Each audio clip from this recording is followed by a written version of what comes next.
Троецкай царквы ў Магілёве, які быў знойдзены падчас рэканструкцыі моста праз Дняпро ў 2016-2017 годзе. Прыход Троецкай царквы вядомы 16 стагоддзя, драўляная царква ўзгадваецца ў 2017 стагоддзі.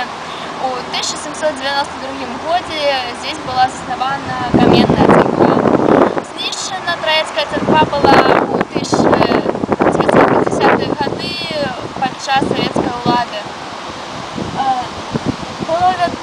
Лічылася, што падмурак Троецкай царквы знаходзіцца пад праспектам Пушкінскім, які пераходзіў мост. Але падчас раскопак даведаліся, што там менавіта знаходзіцца званіца пры царкве.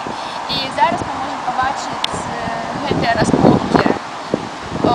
І мы знайшлі ў сваім горадзе яшчэ адно гістарычнае месца.